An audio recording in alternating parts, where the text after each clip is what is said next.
Mr. Isaac, how are you, sir? It's Ryan, I'm well. Yourself? Doing good, doing good. We had some chill music to start the show. I'm still getting used to Yeah, it that was little nice. like I like it. music. Yeah, that little music thing that they added into Restream. It works, but there's no fade out. It's really annoying. So Yeah, it's just a hard cut. yeah, it's really that boggles my mind. But anyway, we're not here to talk about weird chill music things on Restream. We're here to talk about board games. We are And we indeed. have a special guest with us today, Monica Rasso. How are you, Monica? Oh, I have you Great. muted. Now Sorry. Okay. we're good. Monica, how are My you? fiance is wondering if he can also get that feature for use around the house sometimes. Just the mute button. I just Just need Yeah, the the mute mute button. button. Yeah. Yeah. So yeah, I'm Monica, doing great. yeah. Monica, so we just got done seeing you just how long was that, a week ago? a week ago. It was a A week ago. week Yeah, it hasn't ago? been a week ago that TantrumCon ended. So the Yeah, last day yeah. was the 28th. Yep, yeah. A week So and a day. yes. So man, it It's crazy.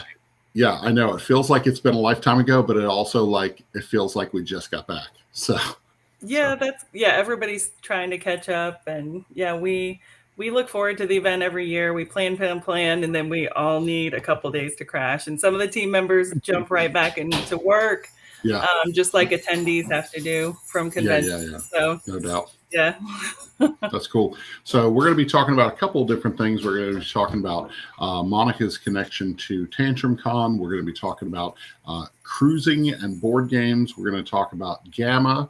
We're going to talk about a lot of different things on the show. But why don't you start us off, Isaac, with the first question, or Yeah, introductory question? So our first question, as we were talking about all things board game conventions, is what is your essential do not forget item to pack when you go to a board game convention?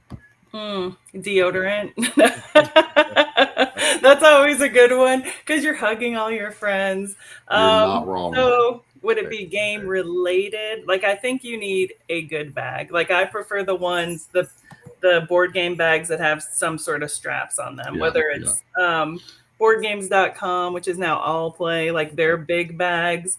Because if you have to carry it around this way all day, like you feel like you should have been pumping at the gym. Like it's Yeah. got to go on your back. So I- that's my real yeah. essential thing, second to deodorant. Deodorant and then a bag. Yeah. That's right. I like the bags. I've got one that fits on my back, but I feel like I'm conscious of bumping into everything. Oh yeah. I'm like, if I swing too hard, it's True. yeah. You have to walk straight only. Yeah, exactly. I'm just going to walk straight ahead and I'm not going to move, and then somebody's going to have to spot me when I walk backwards. Yeah. It's good. Especially being so tall, both of us are very aware Yes. of others and our somewhat intimidating presence when we're next to shorter people. Absolutely. So, yeah, actually, right now, you're the short one on the podcast, Isaac. I know I'm 6 foot tall and I'm the short one. Yeah. Oh, That's I'm that tells. 5'10" and a half. Really? Okay. Well, I would say 5'11", just Yeah. to I mean, I'm probably 5'11" with age. if you're being honest with yourself. Let's be honest. You know. Yeah, gravity takes us all that direction. There we go. So I have three essentials. If I'm going to a convention, I got three essentials. First of all, I've got to have some kind of container to have water in, because otherwise, and I've been bringing this one lately, it says my name on it, because if I lose it, there's not 100 Ryans. There's like 5, Ooh. Con in there. So I yeah, love there we it. go. Yeah. So at least I will probably be able to get something back with my name on it. Yeah. So and then card games, small card games, Mhm. and then one thing from my shelf of despair, I'm calling it. This is the game shelf where I have something that I wish I had played a long time ago, but I haven't.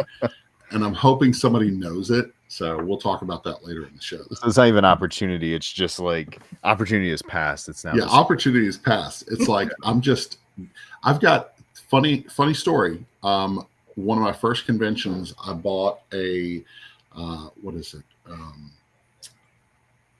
What's the Dungeon Pets? Bought Dungeon Pets. Okay. I thought it would be a cool game for my daughters who were younger at the time. Sure. I was like, Dungeon Pets, you're cleaning up like dragon poop. That's pretty cool.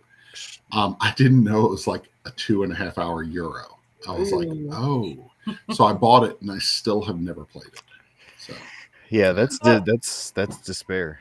yeah, What that's about real bad. Flamecraft? Would that be it's still dragon themed and it's adorable? Good one, yeah. Substitute for the dragon pets somewhat fail.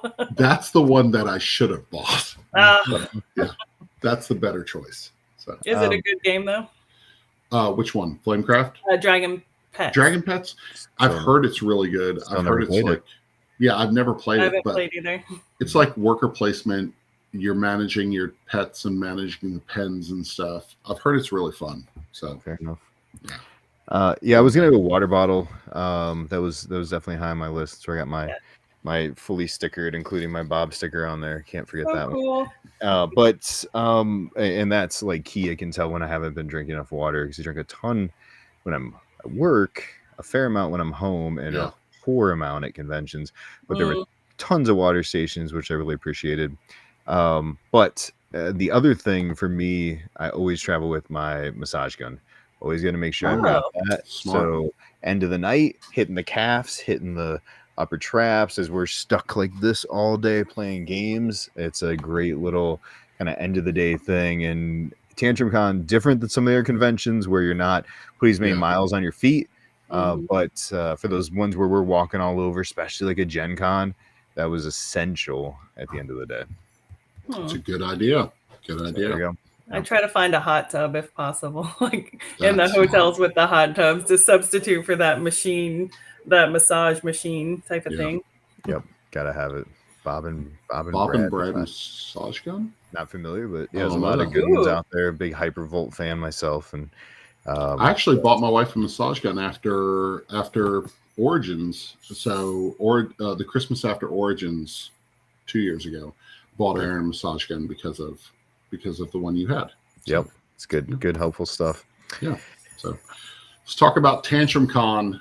Monica, tell us about how you got involved with TantrumCon. You've been in it since the early days, and so tell us about how you got wrapped up into it. Well, I guess if we even go before that, I started volunteering at Dice Tower Con for the first Dice Tower. So my board game group, one of the guys there was one of the first owners of Dice Tower Con. And so I started volunteering in the library and just learning about conventions that way. A friend of mine ran Nexus Game Fair up in Wisconsin. And that's where I became his assistant manager and learned how to do hotel contracts and that sort of thing. Oh, nice. And yeah, so that was kind of my background building up to meeting the Tantrum House guys. We were at Mega Moose Con, played a game with the designer, and he just wiped us across the board. And we're just like, dude, give us a shot. So all of us, we're in this horrible state together. And somehow we just started talking, and they ended up saying that they had a game day at the local library in Greenville that had 150 people. And I was like, that sounds like a good number. So I told them a little bit about my background and how I had been running this convention with my friend back then up in Wisconsin, and said, I think I could do this and have a convention, like a real convention, and manage it if you guys would be willing to try it. And so went and presented to their group and said, this is what I think we could do. This is how many people I think we could get and where we could grow. And we all took a chance on it. So started out with 4 families that own TantrumCon, and now we are at 5, with Jonah and Chantel joining the group. So 5 owner families right now of TantrumCon. So I serve as general manager, and each staff member has their own role. According to what everybody's best at. Okay. And you can tell that it's structured in that way because it runs so freaking smoothly. I know that there's probably chaos in the background, but to the attendees, to the people who go, it just runs really well. It's really good, and everything's being done. And if there's a problem, you guys take care of it immediately. It's awesome. So this is the 7th year. So everybody, we've switched a little bit here and there for roles, but I do really try to work with each person. And every year we say, what did you think about what you did this year? Is there something else you would like to do at the convention? Is there another area you would like to grow? And, or how can you just make your area better? And what's good is every single person loves their area and what they're passionate about. And then new events pop up because people get new passions. So Kevin did a magic show this year. That was his talent, but he had just never brought it to TantrumCon.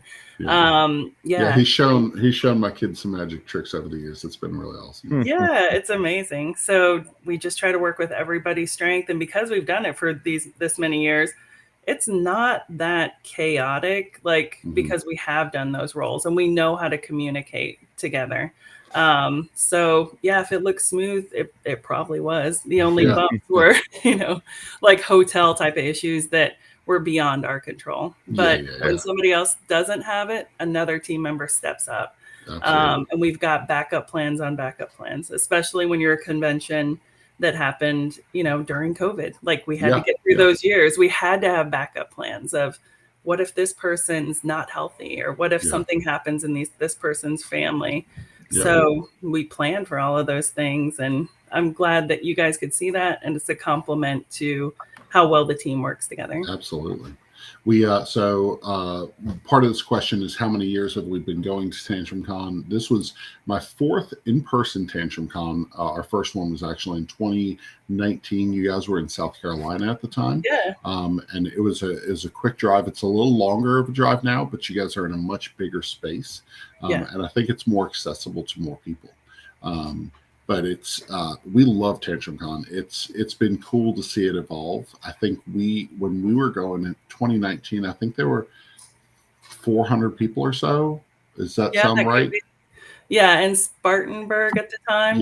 Yeah, we love that hotel. We've just grown out of everything. Every hotel we leave, people are like, "No, stay." It was a good space, but you could tell you could tell this was going to become bigger and bigger, So I appreciate that. But it's what I really we'll get into what we like about TantrumCon in a minute. But what about you, Isaac? This is my second. The effect from last year to this year, it's like the earth magnets, those real strong earth magnets. When a couple of them get near other people, they start pulling in other magnets. And it feels like that's the ball that's rolling with this convention, is that people are inviting people who invite people who are like, oh, my friend so-and-so goes. Well, now I know 5 people that are going. Well, I know 10. With 400, that's harder. Right. And it's easy if you're driving. It's harder. I fly in from Ohio, and so it's only a couple hour flight, but there's still the flight expense, there's still the travel, there's still that end. But to me, it was well worth the trip. And we'll talk about the whys, like you said, in a minute. But huge difference from this year to last year. So absolutely very enjoyable year. So. Oh, awesome. So what is your favorite part of this convention? Monica, we'll start with you with all of our questions going around the screen here. So what's your favorite part? I think my favorite part, being somewhat cheesy, is what we had imagined in the beginning is what we're building.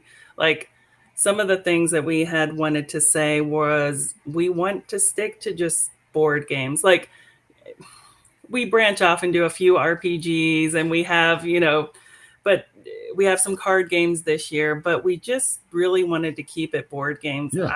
I feel and so did the team, there's so many conventions that'll just throw anything in. We're going to do an anime contest, and we're going to do this and this. And it just becomes these almost separate areas of conventions where not everybody gathers together. So, our exhibitors are board game based or gaming based. Even my earrings are little dice. That was one of our super cool. One of our vendors there, but just we just want it really focused on board games. We did bring in some Crokinole, which is a board and has a game on it. So that whole pathway going out to the parking garage, it was like Crokinole all the way down. It was so funny because we saw one set of people. They were playing for, what was it, 4 to 5 hours? Right, we left for a while, and we came back, they were still playing. Yes, and it was they're dedicated. Yeah, that's awesome. That was our image, bringing in board gaming, keeping it family friendly. Right. and now we're trying to get more of a wow factor of when I enter this space, how do I feel? Like we invented Tournameals. Anybody can use that word. I'd be glad to share it with them. And we can say we're the original creators of Tournameals, where you have a tournament plus a meal, and then we have sponsors that make that happen. So we're super super proud of those. Just that's, I think, the biggest thing is that TantrumCon is what we envisioned, and we're so happy with that. I think my favorite part of this convention is not having a super strict schedule. I think that there's plenty of things, and we'll get into some of the things that you guys do differently at this convention, but I feel like you can either book things and be there and do those things on schedule, or you can just pick up a game and play. And I feel like it gives you the flexibility to do that. You're never going to be just wandering around aimlessly for an hour and not sure what to do, because there's always something to do. And so you don't have to keep a strict schedule to have fun. And I like that about this convention. Good. Yeah, I definitely felt that. And for me, especially when we talk about like the big three, the PAX Origins, Gen Con experiences that are packed full of interviews and time crunches and media meetings and so much content that we're doing. This one was just, hey, do you want to play some games? And hey, do you want to go get food? And then when we come back, let's play some games. And you know, it still never feels, even at that amount of time, it still is like, oh, I wanted to play X, Y, and Z. We didn't get to those, but the ability to just sit down, like Ryan said, and pick up a game and play it casually, planned, and everything in between was perfect. And a breath of fresh air from some of these other conventions that really seem to be more about the consumer experience than the gaming experience. Yeah, and that's what I'm feeling like a lot of conventions are going towards. Like, I have to get to that exhibitor hall. I have to buy this latest whatever thing it is. And Bezier did announce a new game at this convention, Sandbag. They just called it their top secret game. So, we didn't expect that. We didn't ask for those sort of things. We don't have to be a convention that brings the latest and greatest. Do we love that they did that? Absolutely. They've been a great sponsor for us for many years. So we totally welcome that. But that's hopefully, like you said, not why people are going.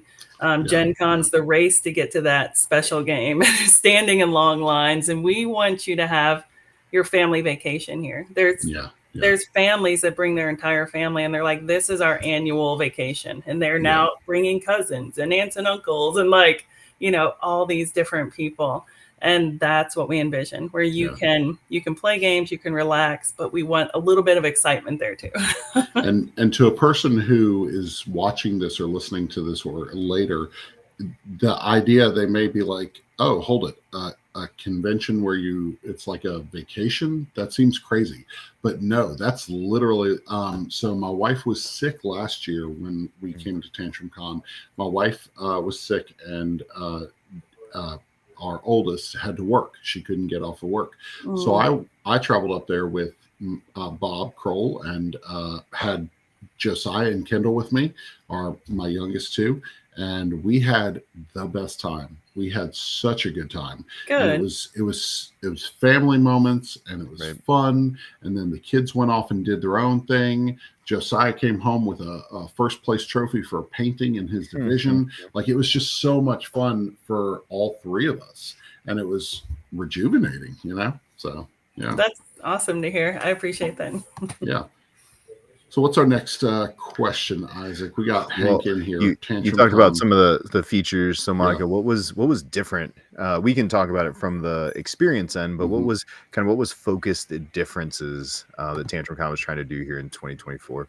This year, we're just trying to enhance. So if I take each area, say the Tournameals area, Katie bought lights to change the mood of those rooms. And we wanted the registration area to be super welcoming and super smooth. Like, you didn't wait in a line. I bet. Yeah, we had a separate area for volunteers, VIP, special guests. So we had a special area over there, and then we, just tried to make sure that we were well staffed. So just in that tournament area, we did that. We increased the number of tournaments. We increased the number of learn to plays and the number of tables there. We went from, I believe, 2 VIP gaming tables to 4, so that people could get some time in with those special guests that we're bringing in, and you guys, like with media guests too. You guys are special guests for us. Like we value you coming in there and spreading the news about TantrumCon. That's super important to us. With Tantrum House being a media group, like they know how they would love to feel at a convention. So we want you to feel that. It means a lot because it's exciting to get there and to see people, and it's super cool. So sure. And even with that, we added in the industry mixer. We have had an industry mixer. We're just trying to, kind of up it each year. And that interesting CJ's Lounge, the Lucky Duck Lounge. So we basically just took every part of the convention and said, how can we make this a little bit better? And I hope we can do that every year. So that is the goal. Yeah, Bob's on it. Everybody want to play games with Isaac, not Ryan. Nobody wants that. They would actually wait until I went to the restroom. And then we started a game immediately. And then they start a game. It was really rude. I come back to the bathroom from the bathroom, and they're like, "Oh, we're already in the first turn. 30 minutes into this game."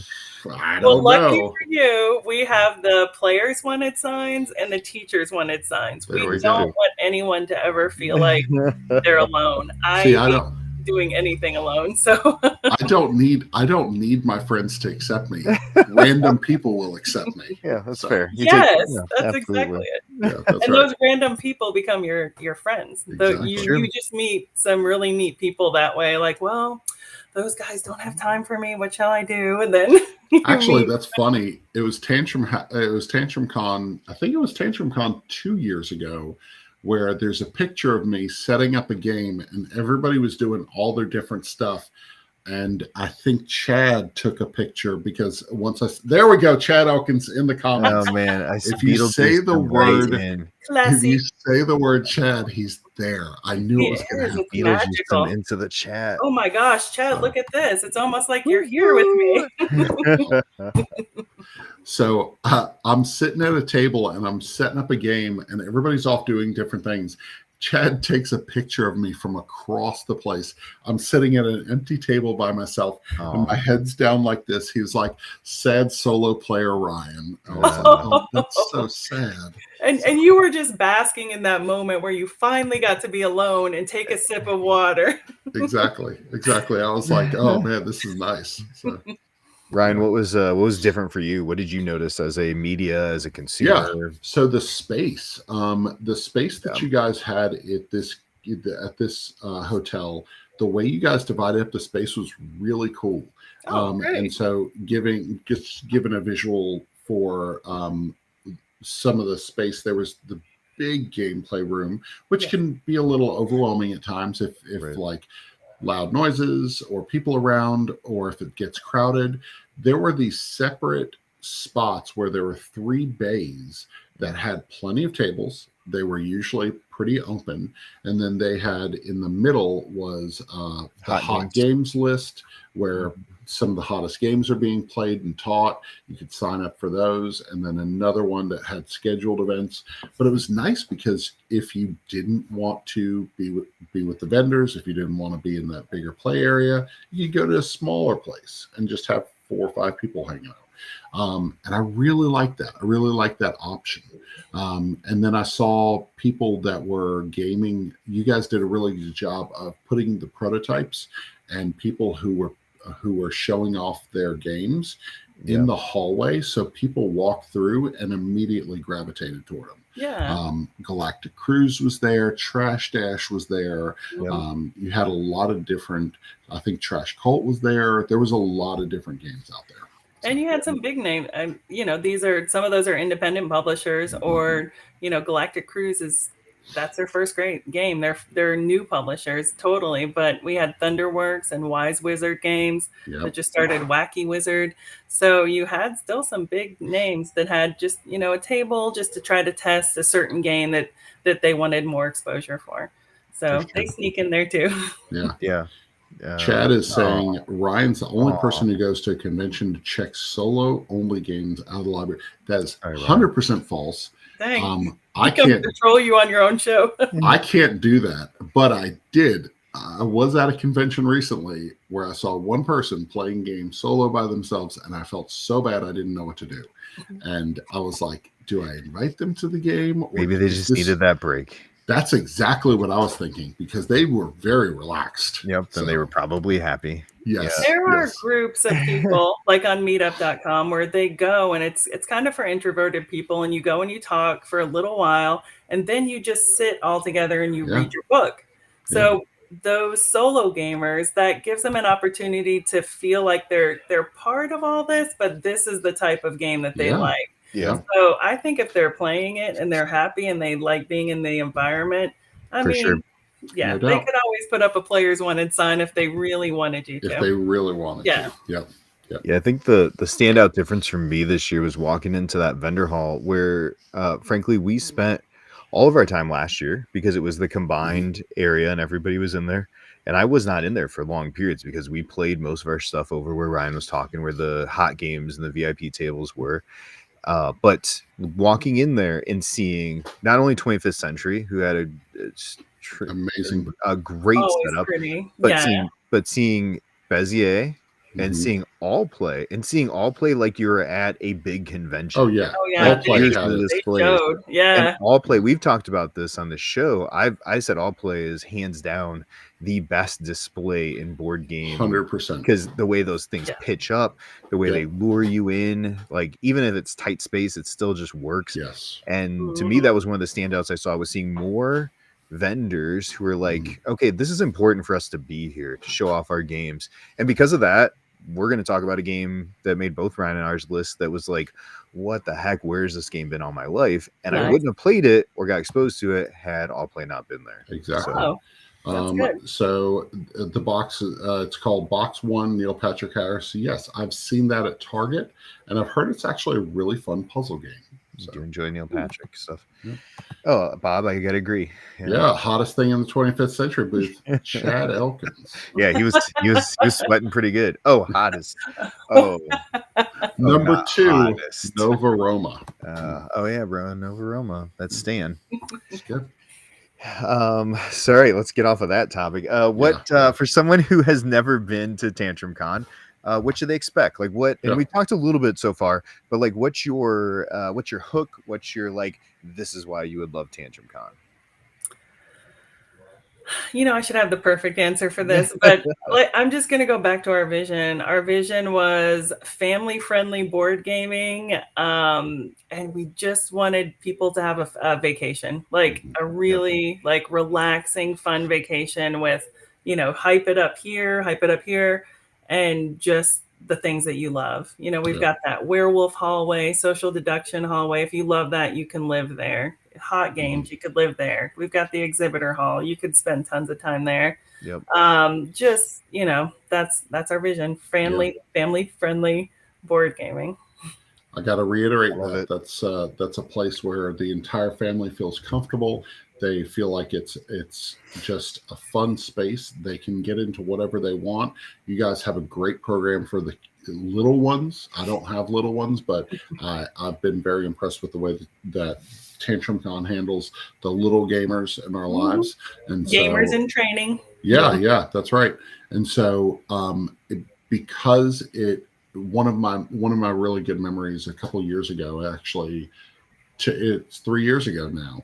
Chris Goodlett and their family, the Goodletts, they were at TantrumCon that year, and our whole family was at TantrumCon, and our families just connected, ate dinner together. We just all pitched in and ate dinner out in the lobby and had pizza.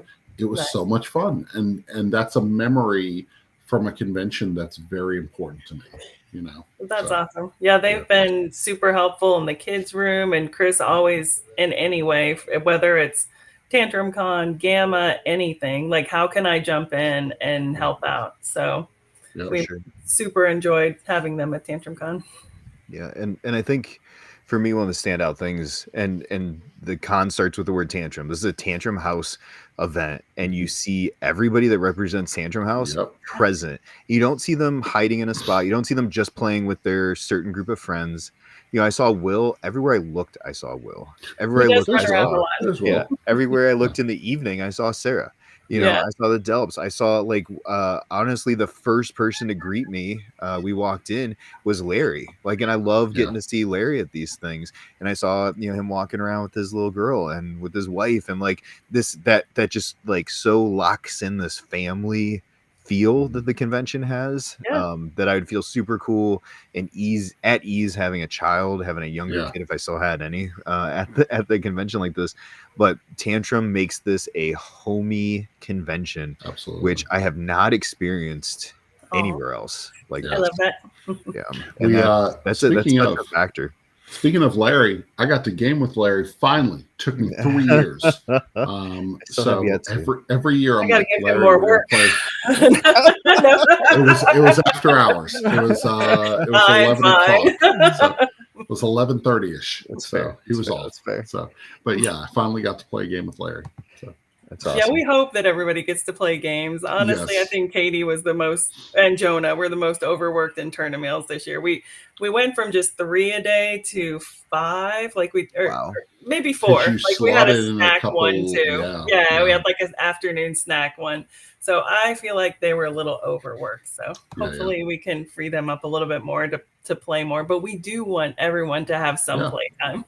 Yeah, we want them to enjoy the convention also.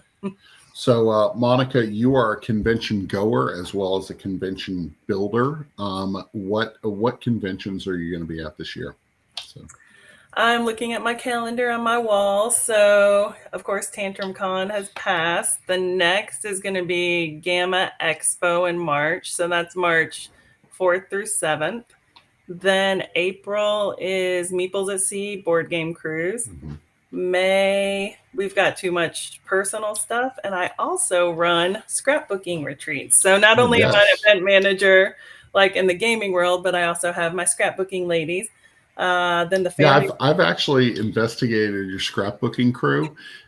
I'll see a picture show up every once in a while because we're friends on Facebook, and I'm like, that looks really fun. It's just a bunch of people scrapbooking all weekend long, and I'm like, that's pretty relaxing. So Deirdre Sullivan, who's commenting on here, she is from my scrapbooking ladies. Nice. And her and I became friends, and she brought her family on Meeples at Sea Cruise. That was their first board gaming event, and I promised her that people would be welcoming and that you can learn some of these games. She calls them newbies. She says, I've learned that board gamers are welcoming to us newbies. I told her there will be plenty of games and people will be glad to teach you. And so that's what they found. The same feeling that I hope that we have at TantrumCon, I try to bring into all my events. I want nicer hotels. I want nice things for all of my events. So that kind of led to the cruises. But yeah, I'll be at Origins also. Okay. Game and Party Con in August. Yeah, that's when that's in Augusta or Savannah? That is Jacksonville, Florida. Okay. I've actually, because I've looked at that, it's around my daughter's birthday every year. And but it's one that I actually want to travel down and get to go to. Yeah, we try to bring, a similar feel. And I like that my partners from the different conventions also kind of team together. Like Mike from Game and Party Con used to run, or most years he's run 2 Rooms and a Boom at TantrumCon. Okay. So people know him as like this fun party game type of person. And that's what Game and Party Con is focused on. You've got the gaming, you've got the party aspect, and we are heavy on party games. And then even with Proto ATL. So Proto ATL will be can we share some we got scoop information on Proto ATL. We got some scoop that nobody knows yet. Like Andy and I are this close. So Andrew Smith is my partner from Gold Seal Games. And he and I run Proto ATL, which will be happening May 16 through 19. We're this close to putting ink on paper. So that's what we're looking at. That's awesome. So Proto ATL, you heard it here first. Proto ATL, Atlanta, Georgia, May 16th through 19th. Andrew Smith. Speaking of Andrew Smith, Gold Seal Games has a Kickstarter that Kickstarter, yeah. launches tomorrow Yep. for Forests, which Yes. we have a preview up for tonight. Ooh, that'll be awesome. Who did that preview, Ron? That was Bob. Bob wrote a preview, and he did a great job. Thank you. Good job, Bob. He's like, that's very condescending. Thank you. So, no, he did a great job previewing. So really, good job, Bob. Yep. Hey, we got Miss Sarah Meadows in the chat. Yay! Sarah Meadows recording their 250th podcast tonight. That's awesome. Look at that, 250 podcasts. That's awesome. You know who will never get to 250 podcasts? You will because not. I just don't publish them. So you gotta hit send. Yeah, I gotta hit send. Gotta hit send. So yeah. After I met Tantrum House, I started listening to their show, and I was like, oh, these guys are pretty funny, and I learned a lot about them and their personalities and everything through that. And they're even to this day still shocked that people will come up and know something about them, and they're like, "How do they know? Oh, we mentioned it on the podcast or on a Saturday morning show or something." Awesome. So yeah. Ryan, I don't know if I told you, I was teaching. So I helped Derek out with Wise Wizard, just teaching some of the new Robot Quest Arena, and I was teaching 4 people, and this guy walks back and he stops in his tracks and he turns and looks at me, and I look at him and I was like, "Hey, I'm just describing the game. If you're interested, feel free to listen." He goes, "Isaac?" I said, "Yeah." He's like, "Isaac from Reserve Pool?" Now, Reserve Pool is what I used to do before we did Game of Sidekicks when we were all Dice Masters all the time. And he's like, "I will never forget that voice. I listened to your podcast. We had 4 active podcasts every week on that. Like, we were streaming content." And he's like, "I heard you. I was coming down the hall and I was like, I knew I recognized that voice." And I'm like, "That's awesome." Like, just the connections you see and you make. And, you said, kind of what they're saying, sometimes you just don't know what impact you've had when you're putting this stuff out. So my kids were very, very embarrassed. We were at Dyson Diversions 2 weeks prior to TantrumCon in Atlanta, Georgia, and a guy stops me in the hallway who was like, "Ryan, I follow you on Instagram." And my kids were mortified. Like Kendall was just like, "Oh, that's embarrassing." And I'm like, "You're like, but I'm a star." No, it's not. It's not embarrassing. That was a cool connection. Always. That's right. I'll never forget the first time at Origins that Gene just shook his head at me when somebody asked me to pose for a picture. And he was like, "Oh my gosh, your ego's already through the roof. This is not going to help. Going to be good." So conventions we'll be at. Family will be at. We went to Dyson Diversions. We went to TantrumCon. We've got Origins coming up in June. We've got Southern Fried Gaming Expo in Atlanta. That's going to be in July, and then Bob will be at PAX Unplugged again in December, and probably Gen Con. And probably Gen Con. Okay. Yeah, depends on we're maybes for Gen Con. Maybe so Gen Cons are maybe because we work there, work covers, right? So but for sure PAX Unplugged, my favorite convention of the year, and Origins. Love to do GAMA. We got family vacation this year, so we're gonna skip that this year and do it next time. But we got a few lined up. I'm excited to get to check all those out, and it's a full, like, it feels like you want to go to more, but also like these take a bit out of you, right? I mean, they even just as an attendee, they take a bit out of you. So they're fun, but they're exhausting, right? In a good way. I feel very thankful that I was able to go to 2 conventions in the first month of the year with Dyson Diversions and TantrumCon, but still it was like taking a little bit of time off of work, travel, hotel stay. Like it's like, okay, I'm good. June, I'll see another convention in June. So Are you really waiting that long? You said you're not going anywhere till Origins. So so we've got we wanted to go to GAMA, can't financially make that work. And so we are in the boat of like Origins being the next one. So Yep. There's still little conventions that we want to attend here and there. We just have to figure out how to make travel a little less expensive. So and that's why we super appreciate if you come to any convention, the owners, the managers super appreciate when media does come, because we could give you a badge, but we understand there's still Yeah. food and hotel and travel, and it's very complimentary to us that you choose to come to our convention. 100%. Yeah, we love it. So Monica, before we get into our pick 5, let's talk about what you do. You wear a lot of hats. You've already talked about the fact that you run a cruise, a gaming cruise. You have Super Scrappers, Right. which is convention for scrapbooking. Yeah. Tell us about your role with GAMA and kind of what you do with GAMA and what's coming up with GAMA right now. GAMA, I had heard of a few years ago, and it seemed like it was just like publishers and retailers. I knew that what I did in gaming is significant, like being an event manager and planning events where people do have their vacations and they do get together, and it brings people together to network, whether it's media, publishers, retailers, designers, creators, everybody. So I knew that I had a place in the industry, but I didn't understand why this trade association didn't represent me or other people, such as the media. Yeah. So GAMA, let's see, I've been a part of GAMA on the board of directors for 2.5 years. The year before I was elected, the board changed so that there's 6 different groups now. So that distributors are recognized, creators of all types are recognized, the media and the events, anybody in gaming has a place in GAMA now, and you have a trade association that can represent you. So when they announced that, I was like, I'll run for the board. I'll help, give back, from what I've learned, and hopefully represent this group of people. So I was the first director elected in the media and events category for directors. So there's 12 of us for 6 different membership groups. So yeah, I serve on the board. GAMA, of course, has GAMA Expo, which is happening in March. And then GAMA also runs Origins in June. So those are the 2 big events. But besides that, it's all about networking and seminars and learning and just hooking people up in the industry with things they need to know or people they need to know. Yeah, it's awesome. That's good.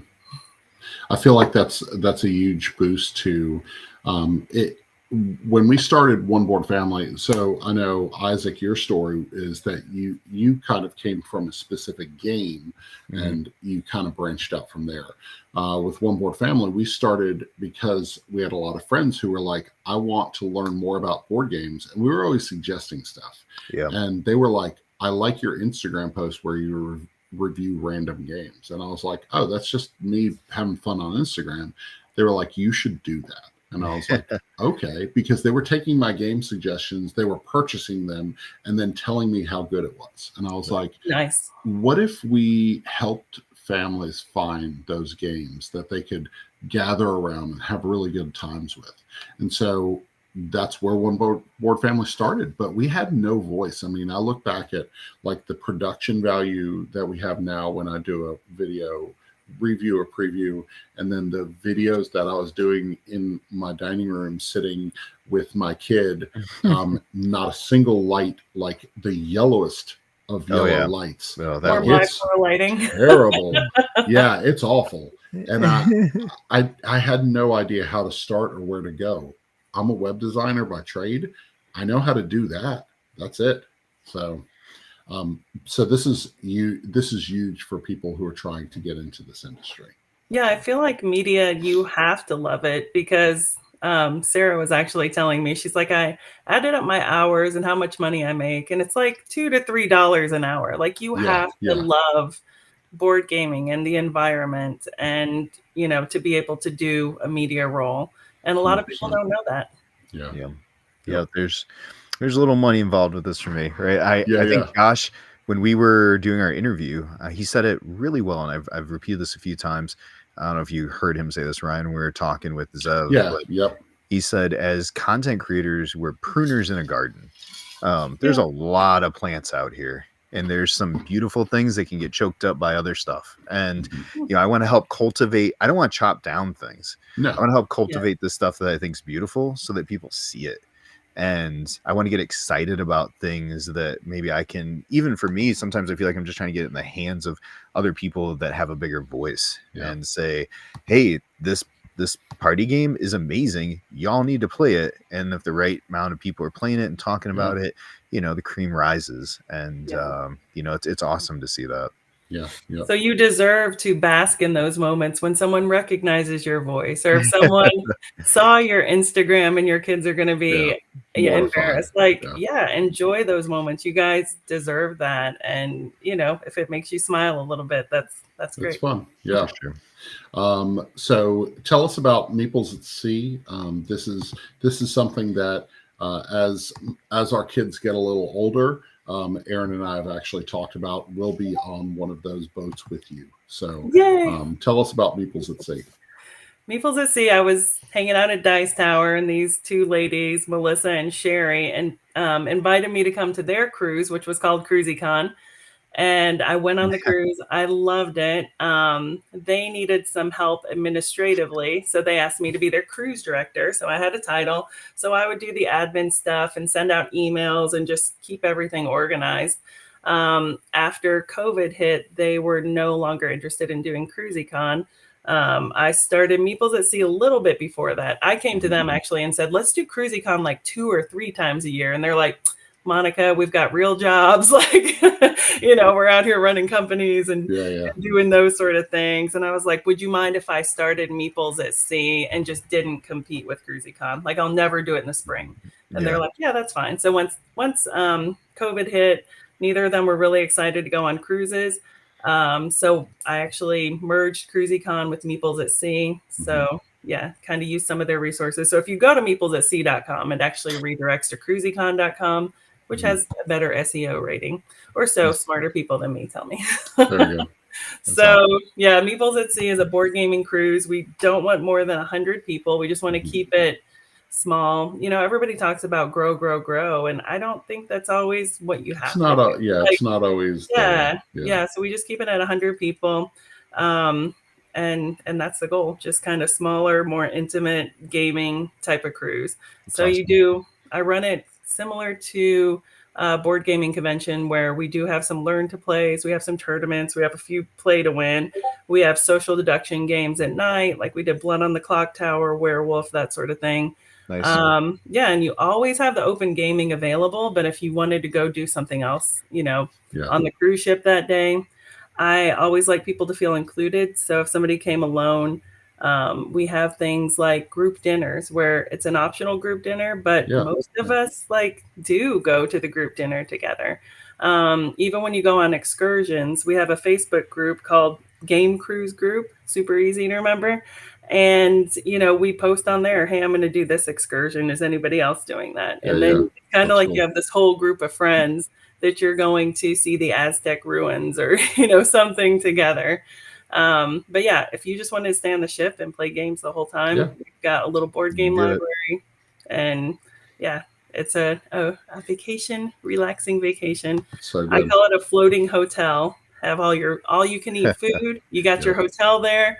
And you just play all the board games you want. Yep. Yeah. Our family, we're doing a cruise with our family later this year, just because it makes sense. It's an affordable way to make this happen. So, and being a kind of a stereotypical role of female, I feel like when we go on vacations, I have to plot out where we're going to dine, what snacks we're going to bring. It is a lot on kind of the mom of the family to plan all these things. So when the cruise, if somebody's like, I'm hungry, you just ate an hour ago, just go to the buffet you're on.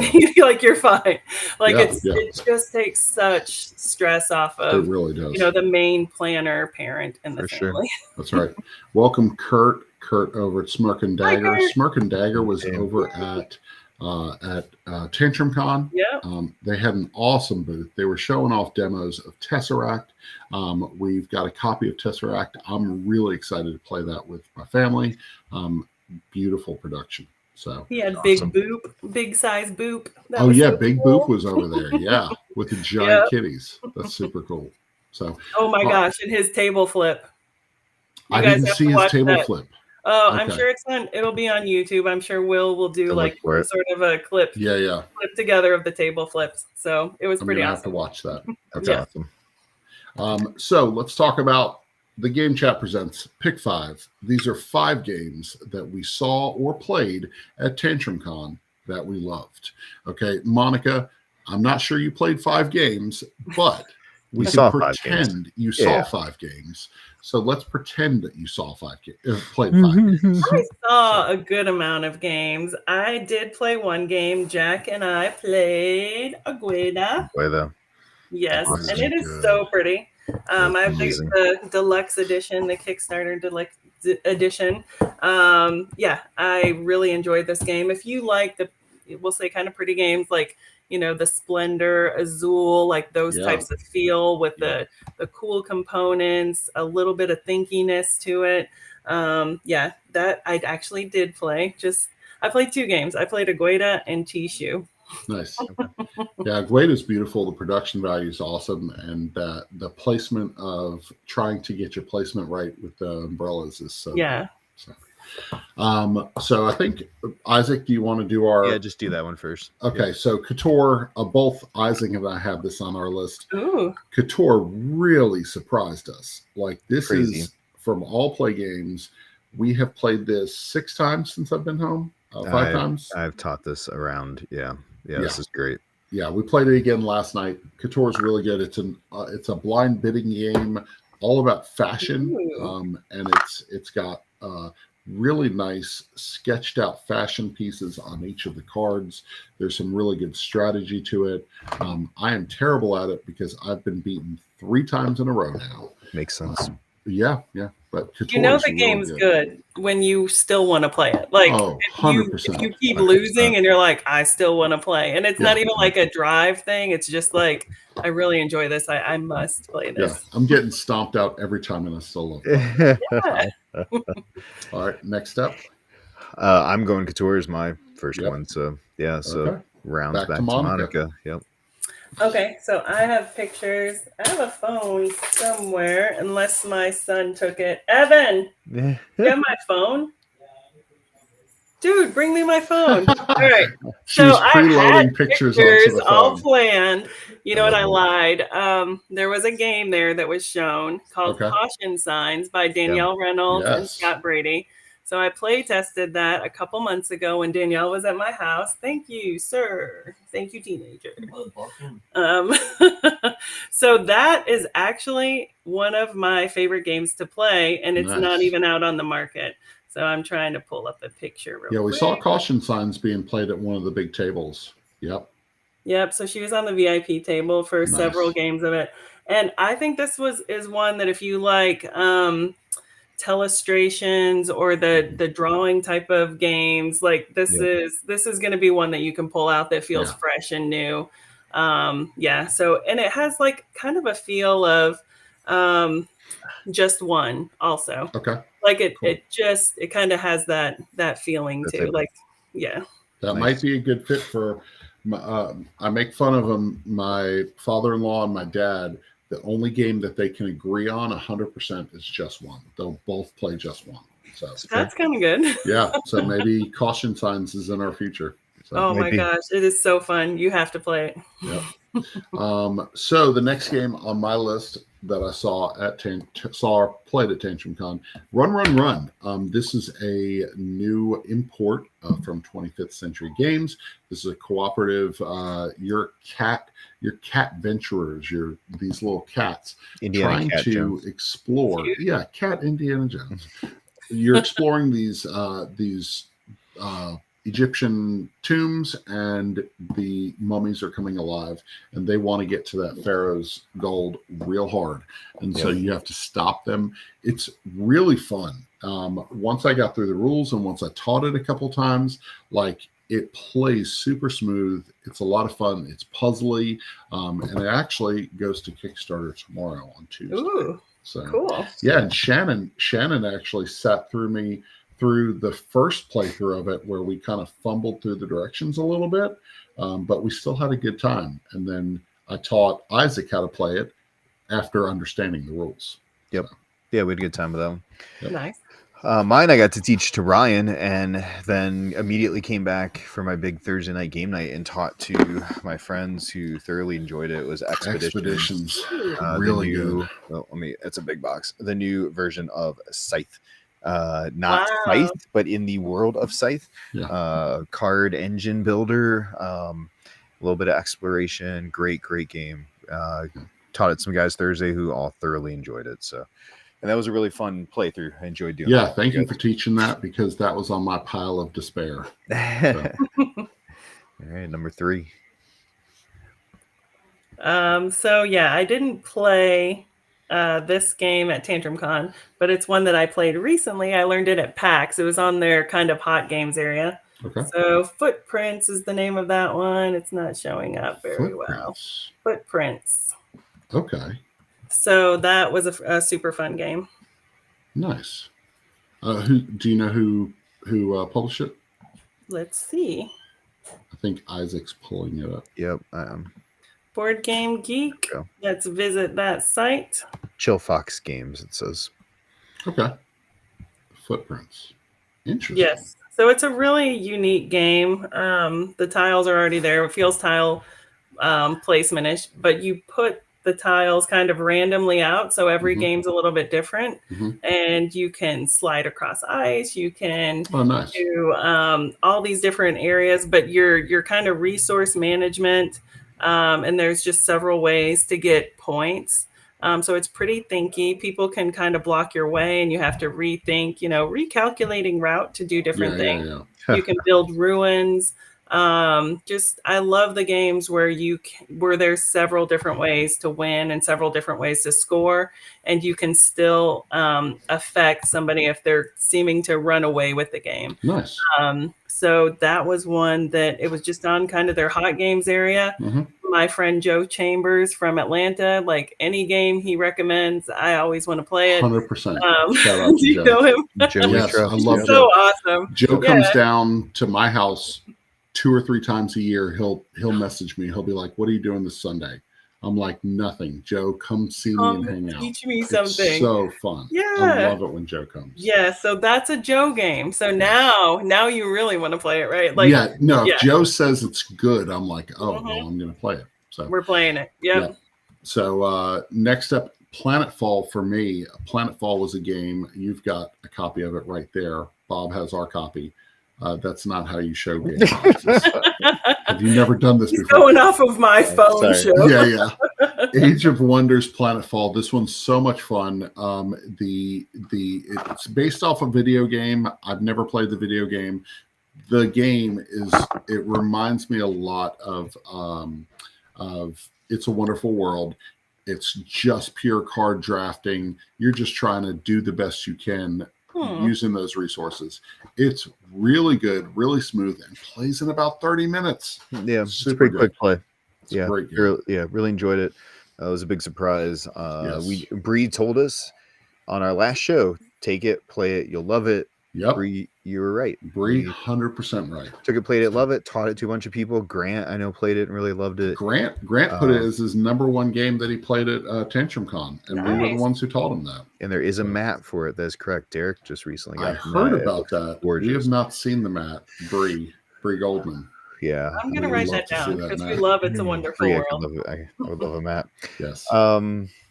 Yeah, so for me, I'm just thinking about this game, so I got distracted.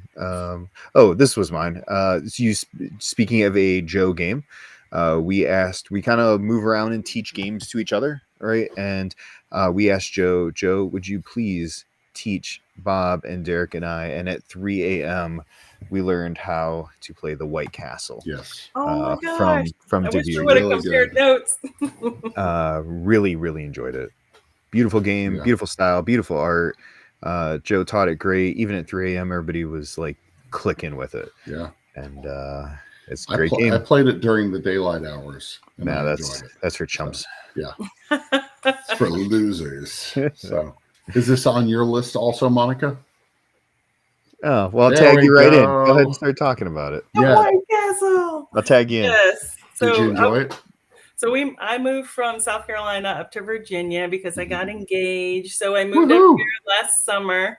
and we found a really good game group up here. So yeah, the White Castle was one that our Joe equivalent in my game group had taught us. Yeah, and yeah, I agree with Isaac. There's just so much there. And again, going back to my preference of many different ways to score, many different ways to win. I just feel like this has a lot of replayability because you could go heavier in this one area, or you could go heavier in this area. And yeah, so that is also on my list of a game that I played recently that I love. Awesome. My next one is going to be Beast. This was on my pile of despair. I got this for Christmas. Not really that much despair. I got this for Christmas. My wife surprised me with a copy of Beast because this was my most anticipated game of Origins, but I never got to play it. Origins 2018. I was, what now? Origins 2018. It came out last year. But thankfully, the folks over at LTN, thank you. Love thy nerd, folks.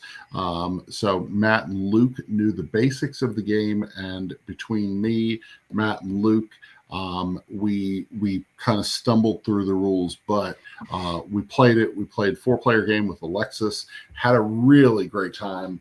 It is definitely a game that I want to play over and over. I'm really excited about teaching it. So. Does it have like cool minis or anything? It's a thick box, so I kind of want to see some Beast something. Yeah, so there's not cool minis, and actually, I think I found a way around that. We have copies of Destiny. I have a copy of Destinies, and the miniatures in Destinies are really small, and I feel like they would fit on the map really well because it's kind of a condensed map. It's a huge board, but there's a lot of stuff going on. So I think the minis from Destinies, because they're kind of generic, it's like guy with a sword, it'd work. Person with a crossbow. I feel like it's going to work. So I think that's going to happen. So. Love it. Right. Number 4 for me is pulled up. This is the first 2025 game I got to play, rightfully so, from 25th Century. This is one of my new con friends is getting to meet Andrew at this convention, and already knowing Josh, and but getting to hang out with him, play Wine Cellar, his newest game that Chad will be putting out in 2025. It was a ton of fun, very simple, very easy, very thematic, very much you could tell as a sommelier himself, he was excited about a game about wine with different pairings and smells and taste from the specific wines and the regions, and you could tell he was all in on this game. And paired with a good wine and cheese plate, this game is going to make its way into some easy game night conversations. It's really cool game. I saw it. It looks really neat, and I love the theme. Who doesn't love? And Vincent Dutray art, like forget it, like amazing. Yeah, Shannon's right. The details on the cards are really good. Very detailed card art. You've got like little tokens almost on the bottles of wine. It's well done. So, and Sarah commented that it plays 8 players. So good. I feel like sometimes when you're at your board game club for the month or the week, your group, sometimes you do have that random like 7 people or something. You're like, whoa, I guess we play 7 wonders, or like there's just not like a lot of choices. So that's kind of exciting. It is. And it plays smooth at 8 players. It does. Because it doesn't take any extra time. Everybody's taking simultaneous turns. So. And then, so your last one, number 5, Monica. All right. So I finally, after a year and a half, maybe 2 years of trying to play this game from when it was basically on paper, it is Galactic Cruise. So good. I just have loved the theme. I've been following the game from, like I said, inception to when they just had these little pieces. I met these guys at SFGE. Several years ago, and they came to Proto ATL and perfected it a little bit more, and met Dennis there, and he joined the team. And just like, I love how they involve, like, we'll say the audience attendees to follow the game, and like, hey, we're doing meeples. Which design do you guys think are better? What color scheme do you think is better? Like, they've just been awesome, and making people feel like they're part of the game. And I finally sat down and learned it. So I think it's beautiful. I think it's a solid game, and I can't wait to back it. That's coming up on Kickstarter soon. March 4th. March. March 4th. Yep. Back that thing March 4th. It's going to be good. The price tiers come out today. Tiers came out today. $89 for the lowest tier. Oh, I saw that. Way less than I thought it was going to be. Yeah. Oh no, I'm getting kicks. I'm getting big pieces. Like I want all stuff. I want all the shiny pieces. I will check with my wife to make sure that we are good to get the big version. That's the way I look at it. Josh, it's been good seeing you in the show, man. Yeah. Thank you for joining us. Yay! Hi, Josh. So my last one is Gnar. I don't have good. Gnar is very good. Pandasaurus Games put this one out. Viking, very cool Viking themed game. There's a lot of you're collecting sets, you're collecting these different things, and I don't know.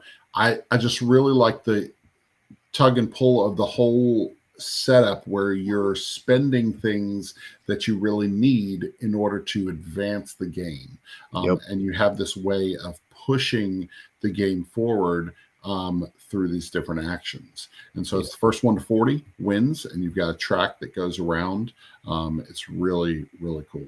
So art's great on it. No, competitive up to four. I think it's up to four. Yeah, so it's very much a gain things to spend them, things to spend them, but when and how you do it very much it reminds me of Res Arcana, where you cannot just sit back and make this grand plan. It is a go, and who goes the fastest will win this game. Yeah, I don't know why, but I love this compared to Res Arcana. Res Arcana, I'm like, it's fine. It's a game. I'll play it.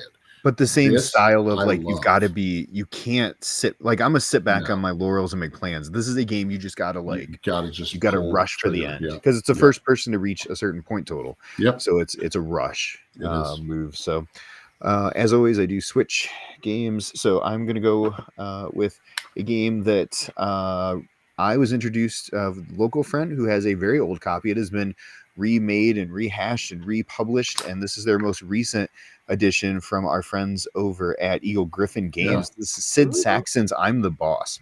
I'm the Boss is a aggressive game on the table. It is a don't make friends or don't keep friends kind of game. And actually Daryl shared with us a story about friends who moved out after playing this game. Was horrible. Oh my God. Just crazy. But this is a game that is a very much take that around the table. You're trying to make deals. You're trying to stop people from making deals. You've got to go in with a certain mindset. It is a game to play maybe once and then put it away in the box. And so it's a fun, combative game. If you like take that and you like backstabbing around the table, I'm the Boss is a great game for a convention. That's our 5. All right. That's good. It's good stuff. So you and I, Isaac, our wives had birthdays this past weekend. The third. Our wives have the same birthday. So they do, yes. My wife got this game Coffee Rush from Korea Board Games. Played it the other day. This is what we've been playing. Nice. It's good. It's a little bit stressful because your coffee orders start coming in based on the completion of other people's coffee orders. Okay. Oh, wow. And so when the people before you complete coffee orders, you have more people lining up at your store. And interesting. If people are playing well, it means you're going to get pounded. And it's interesting. So how long stressful. Does the game take? 30 minutes.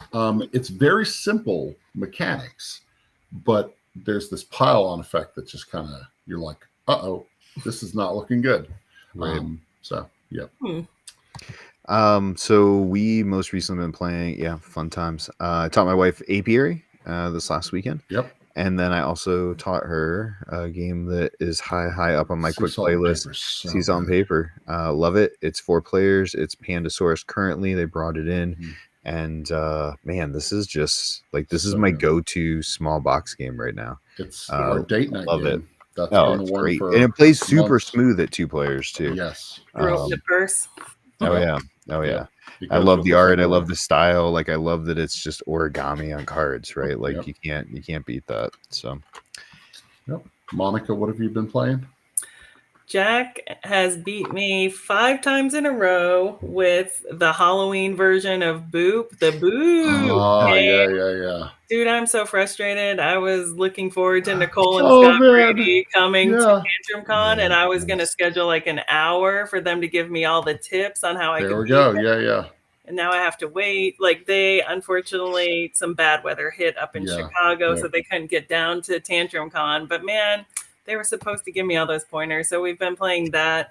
We have a Moonrakers night coming up. We've invited Nice. friends over. That's one of Jack's favorite.